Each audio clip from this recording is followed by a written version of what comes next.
Vous le savez, nous sommes ici pour protéger notre pouvoir. Nous.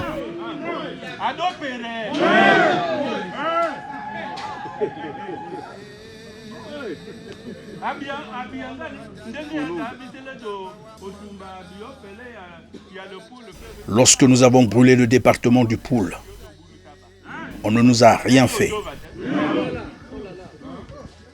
Ils n'ont rien fait, le ciel n'est pas tombé. Nous n'avons pas droit à l'erreur, nous devons protéger notre pouvoir. C'est la souffrance ici, telle que vous me voyez là. C'est tout ce qui me reste maintenant. J'ai 70 ans. Jusqu'à l'heure où nous sommes en train d'échanger avec vous, nous vivons dans la forêt. Certains d'entre nous sont malades. Nous vivons comme des poulets, comme des chiens, une vie de misère. Depuis que cette expédition militaire punitive a commencé, je n'ai plus de village. Toute ma famille est morte. À Monoko où nous étions, 5 personnes sont mortes. De l'autre côté, ils ont incendié environ 37 personnes dans une maison. 37 personnes ont été tuées dans ce village depuis le début de cette opération militaire punitive.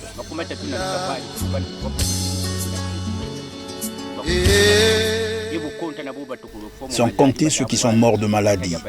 Le village était grand, il y avait beaucoup de gens. Je n'ai plus personne dans ma famille.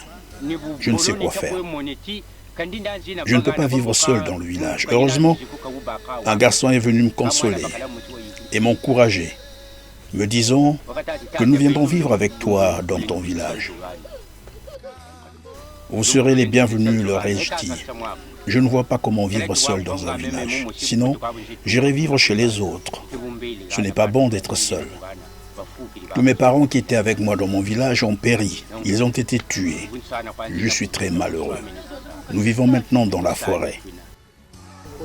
Ils nous avaient trouvés ici quand ils sont arrivés. Ils se sont mis à tirer dans tous les sens. Par curiosité, nous avons voulu savoir ce qui se passait. Nous nous sommes rapprochés. Voilà comment ils ont mis la main sur nous. Ils nous ont dit ici, ça tire de partout. Allons vers l'hélicoptère. Quand nous sommes arrivés quelque part, ils nous ont rassemblés, ils nous ont fait asseoir et ont commencé à nous demander de l'argent.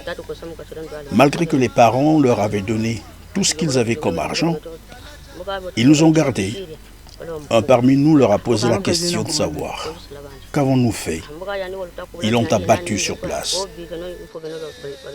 Ils ont incendié la maison. Des gens sont morts dans la maison, calcinés. Nous avons pris la fuite. Comment avez-vous fait pour fuir? Nous avons défoncé la porte et nous avions fui.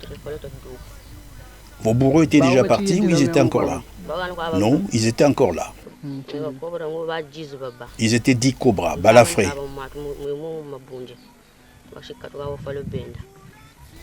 Et toi, tu t'es aussi brûlé? J'ai eu des brûlures ici et à la tête. Montre voir. Montre la jambe.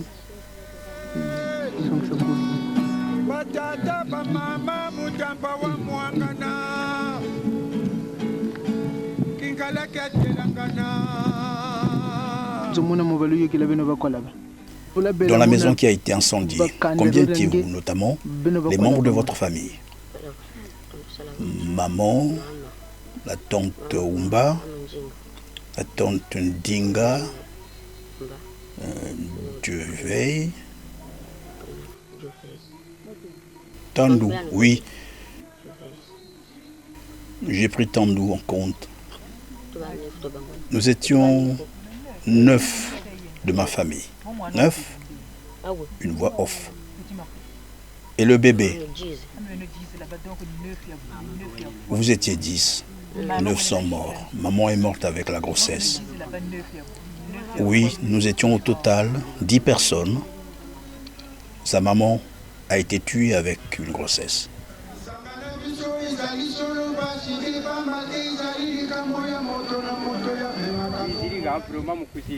Chers parents, si vous nous entendez, nous sommes venus ici pour prendre des images, pour témoigner sur les crimes qui ont été commis sur vous.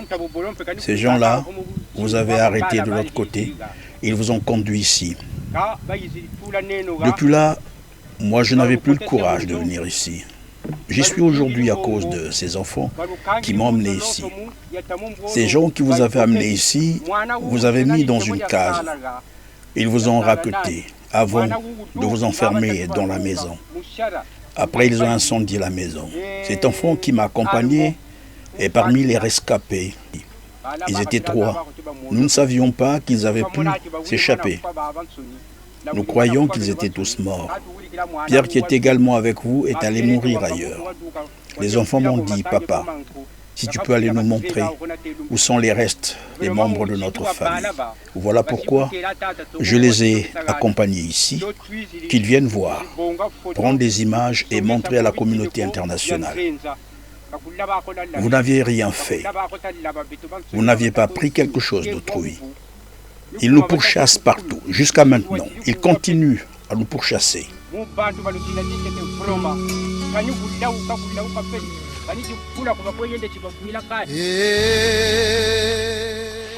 Mon père me disait, seul le corps meurt, l'âme ne meurt pas. Faites en sorte de leur jeter des sorts à tous ceux qui vous ont tués. De tels crimes contre l'humanité, quels que soient ceux qui viendront voir ça, ils seront peinés. Triste de voir ça. Combien de personnes avaient été tuées ici, vous avez dit? 33 personnes ont été tuées ici. Les autres restes mortels sont enfouis sous la terre. Tous les 33, si vous m'entendez, tels que vous avez été tués, nous sommes venus pour désherber les lieux et nous verrons comment organiser le deuil et un enterrement digne.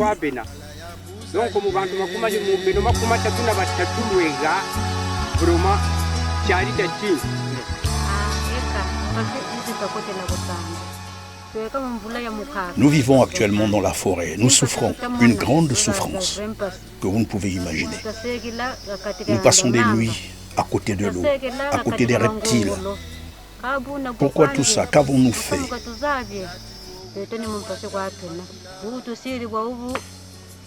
Nous souffrons, nous sommes malades.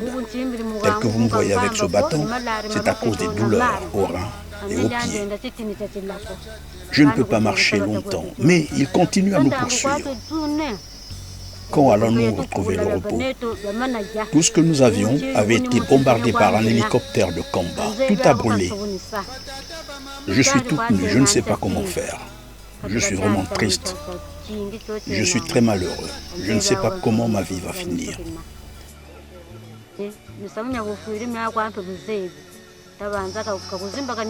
Tout le monde connaît la douleur de perdre son époux. Personne ne peut s'en réjouir. Ils ont tué mon mari. Et tout ce que nous subissons actuellement me rend vraiment triste.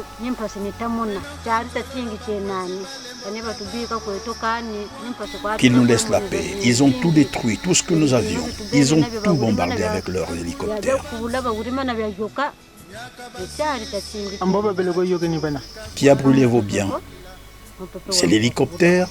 L'hélicoptère a bombardé et tout a brûlé. C'est depuis le 30 mars que nous avions fui nos villages pour la forêt. Nous voici en 2023. Nous avons passé beaucoup d'années dans la forêt, mais les souffrances ne finissent pas. Les hélicoptères de combat venaient bombarder ici tout le temps, nuit et jour. Ils ont détruit toutes les maisons, de Mpangala à Vinza. Ils ont brûlé vifs beaucoup de gens dans les maisons. Ils ont brûlé 32 personnes dans une maison au nord de Mpangala. Jusqu'ici, nous sommes dans la forêt avec les enfants.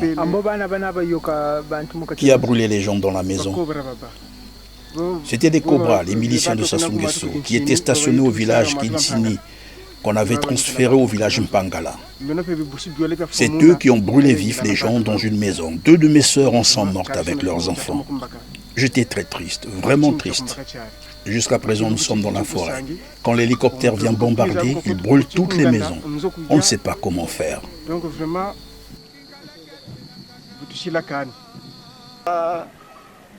habitués à vivre dans ces conditions-là. Mais puisque les circonstances l'imposent, ils sont contraints de vivre à côté de nous. Vous les voyez. Alors qu'ils sont habitués à une... Il nous manque des médicaments, il nous manque à vivre, puisque tout ce qu'on avait été incendié. on n'a pas des habits. Nous dormons dans des souffrances. Vous pouvez voir là, dans la maison, là, vous allez voir, vous allez filmer les endroits que les gens dorment. Nous dormons à terre. Les insectes de tout ce genre viennent nous piquer. Le paludisme tue. Partout là, c'est des cimetières. Pourtant, on a un gouvernement, vraiment, il ne songe jamais à nous.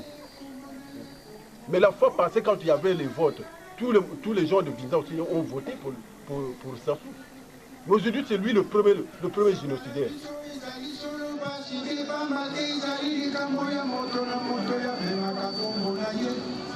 On a des petites nattes là que vous voyez, c'est là où les gens dorment. Partout là. Les gens qui vivaient dans leur village, tous leurs villages sont incendiés. Ils sont venus ici, mais maintenant ils dorment dans les endroits malheureux. Toutes les nattes sont brûlées. On souffre. Jusqu'à présent, ils nous poursuivent. Nous ne savons rien. Nous dormons dans les places. Vraiment, vous regardez vous-même. Regardez vous-même. Didier Monivolo, alors vous venez de voir ces images avec nous. Ce sont des victimes qui s'expriment. Et les images existent, hein, les preuves existent. Tout le monde sait ce qui s'est passé. Et là encore, c'est juste un extrait parce que nous sommes en train, évidemment, de préparer, de vouloir produire tout un documentaire. Et là, c'est juste un petit extrait qu'on vient de proposer à nos téléspectateurs. Mais dans cet extrait, les éléments factuels y sont. On voit bien comment les gens sont devenus, ce qu'ils vivent.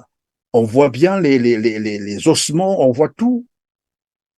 Et malgré ça, Koliné Makosso écrit un livre, comme vous l'avez dit tout à l'heure. Quelle réaction cela vous inspire? Vous savez, quand on parle de légèreté, c'est très grave pour un Premier ministre, pour un homme d'État. Donc, Koliné Makosso, je vous disais, remarquez, à chaque fois, sa légèreté est caractérisée par le fait qu'il dit ce qui lui vient à la tête, il dit ce qui lui vient aux lèvres. Ça quitte je ne sais même pas si ça quitte le cerveau pour les lèvres. Et Koliné Makosso, en écrivant ça, il oublie que quelque temps avant, devant tout le monde, Jean-Dominique Okemba a dit, mais nous avons écrasé le poule, on a bombardé le poule, le ciel n'est pas tombé. Donc, comment un Premier ministre, quelqu'un qui va devenir Premier ministre, à l'époque, il est déjà au cabinet d'Antoinette, ministre de l'Éducation, donc c'est pas rien, hein, Koliné Makosso. De toute façon, il est resté aux côtés du couple Denis Sassou Nguesso depuis des décennies. En fait, c'est là-bas qu'on l'a formé. Comment une telle personne, sachant que au Congo même, on a organisé le procès sur les disparus du beach et indemnisé certaines personnes. Le pouvoir a indemnisé certaines personnes. Il y a eu un simulacre de procès, mais il y a eu un procès. Donc, il y a eu des faits matériels. Mais il parle d'un drame d'émotion. En parlant des disparus du beach, Koliné Makosso écrit le drame d'émotion. Mais il sait ce que c'est un drame d'émotion? Ça veut dire qu'il sort de tout raisonnement. Voilà, c'est pour ça que je vous dis que ce monsieur ne peut rien construire de bon, pour être simple. Vous ne pourriez jamais voir Koliné Makosso réaliser une œuvre qui restera dans les annales de l'histoire du Congo parce qu'il est trop léger. Il a une forme de légèreté qui dérange tout le monde. Il prend les choses à la légère. Pour lui, tout est Mayoto. Pour lui, tout est Nzango ou tout pour... Voilà. Et vous ne pouvez pas avoir un Premier ministre qui prend les choses avec une telle légèreté. Et vous ne pouvez pas avoir un président qui est d'un cynisme maladif. Le Congo est gouverné par une bande de brigands. Les gens meurent, ça ne les intéresse pas. Et ils s'en fichent, mais royalement. Ils s'en moquent. La preuve, ils ne montrent même aucune émotion. Regardez Thierry Mungala qui parle de 31 morts. Regardez son faciès. Aucune émotion. Il ressort des éléments portés à la connaissance de la cellule de crise que le bilan des victimes est révisé et détaillé ainsi qu'il suit. Nombre de décès, 31, soit 29 corps identifiés et 2 corps en cours d'identification. Koliné Makosso vient parler d'un groupe de brigands alors que ce sont eux qui ont appelé les gens dans un pathétique recrutement, mais aucune émotion. Quand vous avez des gens qui ne sont même pas connectés à leurs propres émotions, donc à leurs propres souffrances, parce que du fait qu'ils ont amassé, vous avez dit, 130 000 milliards de francs CFA, pour eux, la souffrance n'existe pas. Donc si vous dites que moi, M. Perrin, je suis menacé, Et je suis torturé, ils je pensent qu'ils souffre. peuvent tout régler avec l'argent. C'est ça, en fait, le problème. Mais en fait, ils sont dans l'ivresse permanente. Il y a une ivresse permanente dans ce pouvoir-là qui fait que, peu importe ce que vous êtes en train de vivre, ils ne se rendent même plus compte que vous vivez un malheur. Ils ne sont plus connectés. Vous avez souvent une expression, vous dites, il est hors sol, mais eux, ils ne sont même plus hors sol. Ils sont hors sol, hors air, hors tout. Ils ne vivent même plus dans la planète Terre. Ils sont totalement déconnectés de la réalité. Et c'est peut-être, si je fais un raccourci psychologique, c'est pour cela qu'ils n'arrivent pas à vous connecter à Internet.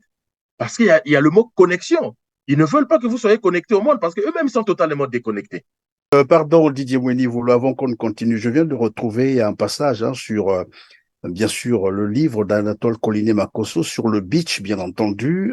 Tout à l'heure, vous faisiez état de ce livre aussi, comme pour montrer un peu le côté vraiment cynique d'Anatole Colinet Makosso. Le livre est intitulé L'affaire des disparus du beach de Brazzaville, mise au point pour l'histoire. Alors, ici, c'est le commentaire, l'introduction que fait d'ailleurs Anatole Colinet Makosso. Écoutez ce qu'il dit, les téléspectateurs vraiment vont nous en excuser pour prendre un peu du temps. Voici ce qu'il dit.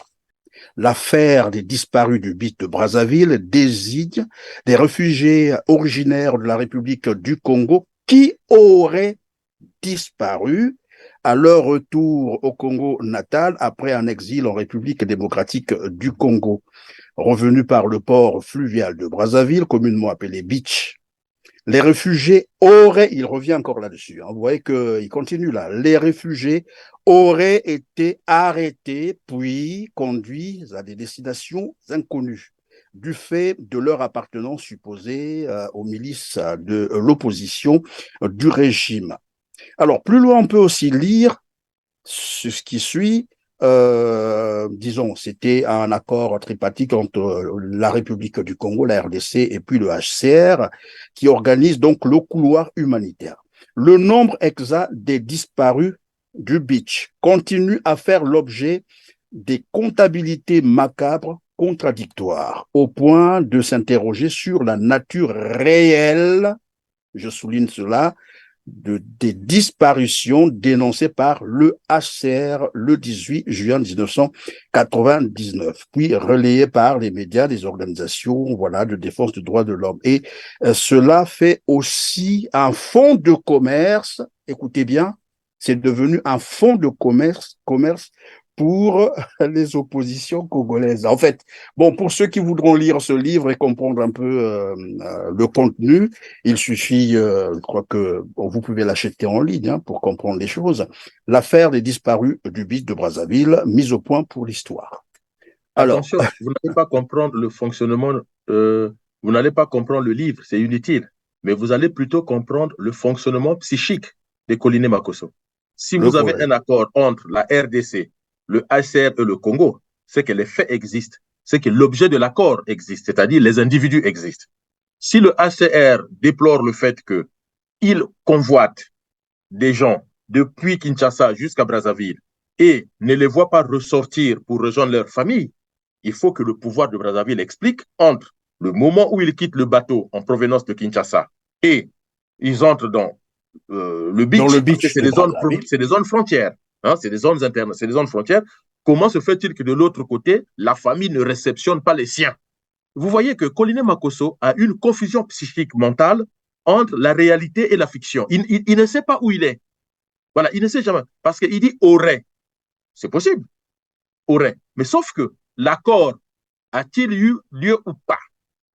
Alors, dans ce cas, dans sa phrase, si on suit la logique orthographique, il devait continuer par le HCR, le Congo et la RDC auraient signé un accord.